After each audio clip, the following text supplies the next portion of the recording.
Bon, ben bonjour, M. Pisson. Bonjour Régent, M. Drouin, ça va bien? Ben ouais, on n'est pas loin du souper des bisons, là.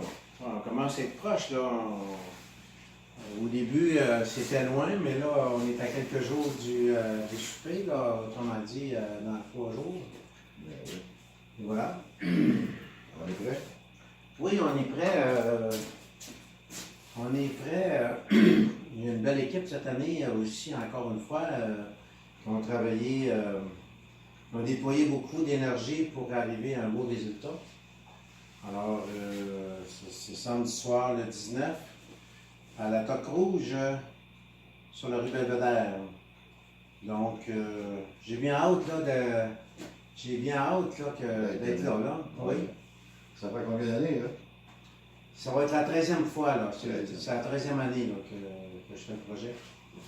Et puis, voilà, le projet a été créé pour supporter différents organismes de la région de Sherbrooke. Et puis, on avait fait un répit de 2 ans.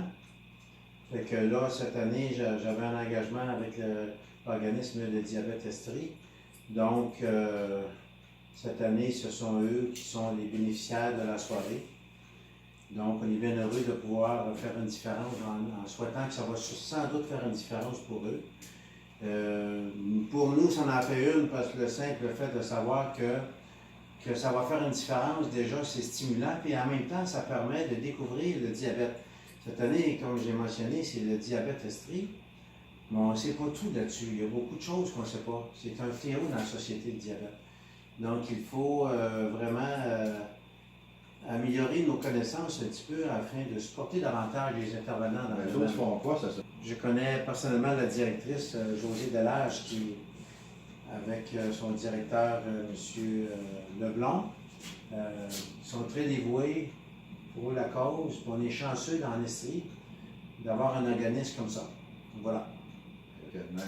Pour le 13e cette année, ce qui est différent, premièrement, on le faisait toujours sous forme de buffet auparavant.